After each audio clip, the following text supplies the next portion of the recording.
Need to hear it.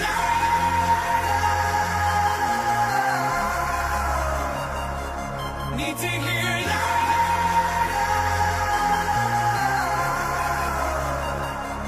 Need to hear it.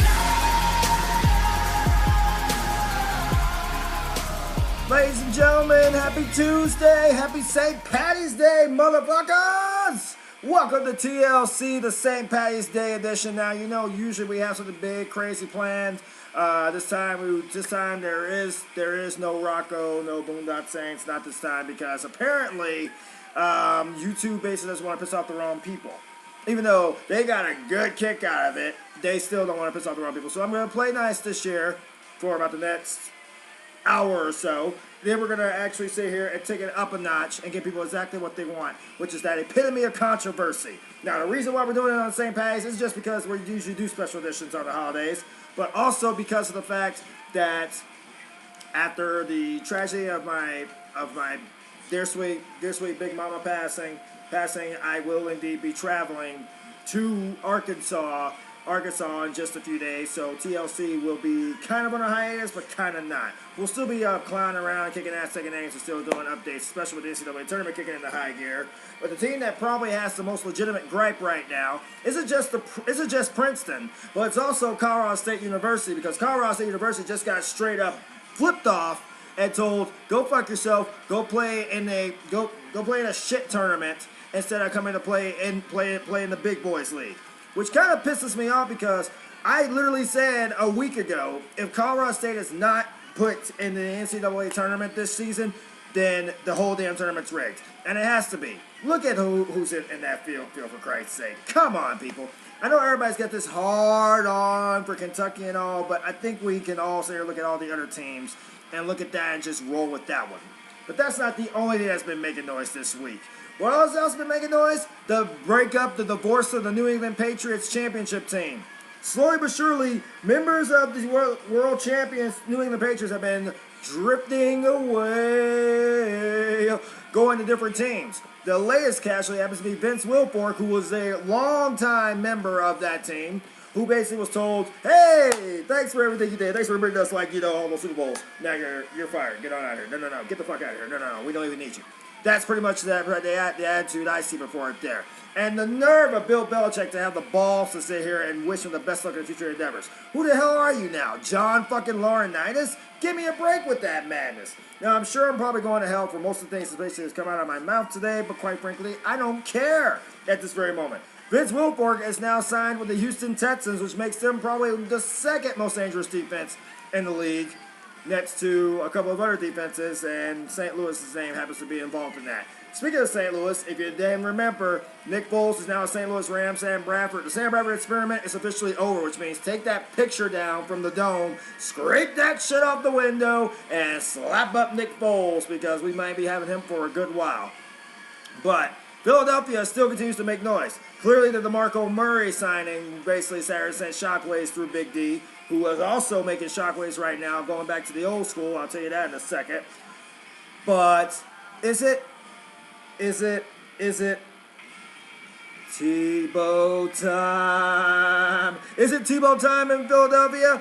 The former Heisman Trophy winner from the University of Florida, formerly of the Denver Broncos, New York Jets, and New England Patriots, was actually working out in Philadelphia for Chip Kelly yesterday, leading to many people speculating, and I mean many, Twitter blew up on this madness, that Tebow was about to sign with the Philadelphia Eagles. Now, the team says they're not going to sign him, but then again, they also said that they weren't going to trade LaShawn McCoy, and they weren't trading Nick Foles, and they weren't going to trade anybody else for that matter. But look what has happened over the past couple of weeks. How can we not think that Tim Tebow is about to join the ranks of Sanchez and Bradford and Philly?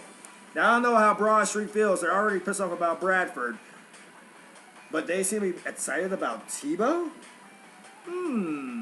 I wonder who could have seen that one coming.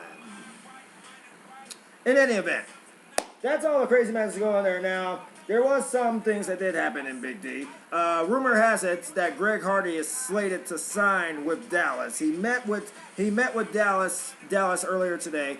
And the Cowboys have a history of basically, you know, grabbing guys who have a little bit of legal problems, we'll call it that, and turning them into basically superstars and all-stars. Now, Greg Hardy is an all-star in his own right. But the bottom line is that if he signs with Big D, his career can be resurrected almost as much as Des Bryant's paychecks can be resurrected. Now, we'd like to send a special salute to Chris Borland for basically picking his own personal well-being over a big, giant, hefty payday. I know a lot of people have basically been sounding off about Chris Borland of the foreman of the San Francisco 49ers announcing his retirement today because of his fear of head injuries. I cannot blame the guy. Chris Nowitzki, who happens to be a former WWE superstar, literally has been doing studies on concussions for a while and the effects that they do. And he actually did this one after the tragedy of the double suicide of the Benoit family. So in all honesty, if you rather pick your health over a big heavy paycheck, you can't be hated on. So anybody who's hating on Chris Borland's decision, stop hating already. The man is thinking about his future. Let him have it. Now, that brings us to the real things that are going on right now. Let's get to the brass tacks of it. We are literally just a few weeks away from the postseason of both the NBA and the NHL. And not much action going on in the NBA tonight, but at least a couple of good games to be basically whet your appetite for tomorrow. And Miami Heat fans, sit down and shut up.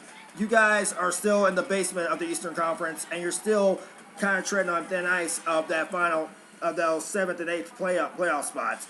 And all the trash talking y'all were doing in the beginning of the year doesn't mean squat right now. Rock, you my boy, I love you and all, but you cannot say go Heat bitch right now when you guys are in the basement still trying to fight for a playoff spot. Just saying. You beat LeBron and the Cavs last night. You're 1-1 with LeBron and the Cavs, and they still outrank you guys, even with Kevin Love sitting on his ass. Just saying. Let it go, Miami. Sit down. Celebrate when you guys win the championship. Go with that. Memphis will play Detroit this evening. San Antonio will take on New York. Orlando takes on Houston. Milwaukee takes on New Orleans. And Charlotte takes on the LA Clippers. All these games have playoff implications because most majority of the teams that are in this one, give or take, are all fighting for a playoff spot right now as we speak anyway. So it should be very interesting. Now tomorrow should be also on a possible preview of the NBA Finals. We have Atlanta taking on Golden State, which many believe this will get things done. Now, we go beyond this one, so we go keep you guys posted as much as we can. Stanley Cup, that's a whole nother story. That thing keeps changing like there's no tomorrow. Highest team right now, the New York Rangers, who right now hold the lead for the President's Cup by 2 points over practically everybody. Literally. Shit, Negro. That's all you had to say. No, that's not all I have to say about it. Key games tonight is practically every single one that's literally almost on the circuit. San Jose will take on Winnipeg, as San Jose and Winnipeg are both trying to battle for a playoff spot, currently dangling in their head faces by the defending Stanley Cup champs, who keep playing trading spaces with the Winnipeg Jets in any event. Buffalo will take on Boston. Boston's trying to get back on the winning side of things after the trip to Washington. Montreal will take on Florida, and Montreal's starting to become the dirtiest team in the league right now. If you don't believe me, check out the video from last night of the Canadiens sitting here trying to make Ben Bishop their bitch. Obviously, they forgot who Ben Bishop played for before. Just saying, we don't raise bitches in St. Louis. Minnesota will take on Nashville, and then Minnesota wants to stay on that winning side and keep moving up and up and up and up and up for a chance of basically getting that done. And Nashville wants to basically get back on the winning side of things after blowing a 2-0 lead against Anaheim and practically letting them just kill them in the third period. Nashville's co-holder of the top spot in Central Division, St. Louis Blues, are in Canada, my home and native land. They are in Calgary, Alberta, Canada to take on the Flames tonight.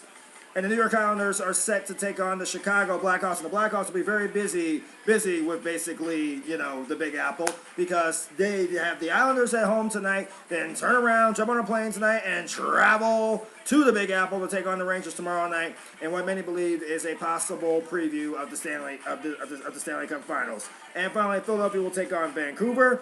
Now, LA is off tonight, but we'll be back in action tomorrow in basically a battle that's fit for baseball season.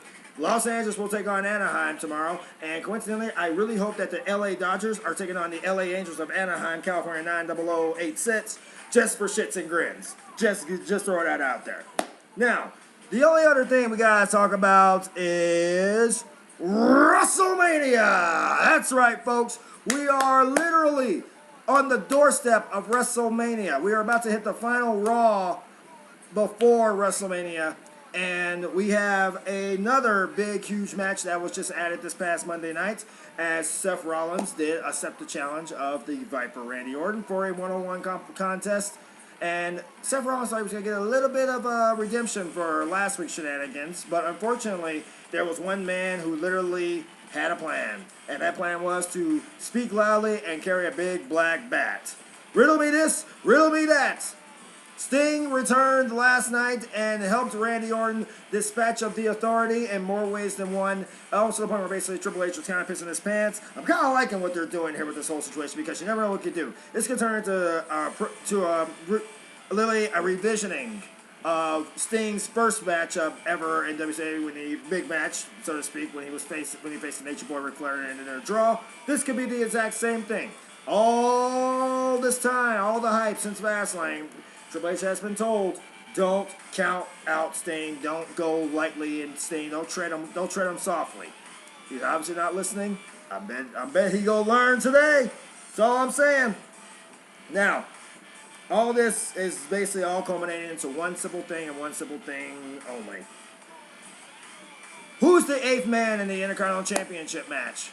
That's the main one that everybody's pretty much all buzzing about. Yes, the tag team division is a little bit hectic, and Los Matadores and the Usos, Cesaro and Kid and the New Day, they're all sitting there fighting for these tag titles. But here's the biggest thing. The 8th man in the Intercontinental Championship match. Now, the rumors are already circulating. Is Shelton Benjamin returning? Are we going to see possibly the return of another former Intercontinental Champion? Possibly the return of Chris Jericho to basically add another notch under his belt. Maybe even the return of the apple-spitting, afro-puffing Carlito. Who's to say? All I know is that they need an 8th man in that match because it's necessary, and it's what's best for business. All that being said, we will see what happens as we continue down that road to WrestleMania. SmackDown coming up this Friday night. Oh, I'm sorry. They're not on Fridays anymore. They're on Thursdays. So you can catch SmackDown while I'm on a fucking plane, you bastards. Do feel special, yes? Good job. And I just realized I'll be on a plane when Raw gets on there too. So hey, you guys are getting the best of all worlds. Enjoy. From the bottom of my heart. Really enjoy. I really fucking hate you right now, United. Let me just make that clear right now.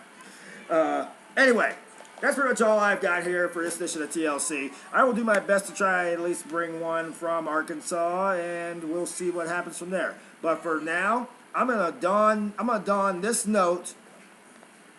I'm gonna don this green, and then I'm gonna kick back and I'm gonna watch the Blues over the McCann on Calgary and own the Central. So, on behalf of all of us at TLC, this is the Captain Ron Johnson saying, have a great, safe, and happy St. Patrick's Day. And I guess there's only 4 words I got left for you.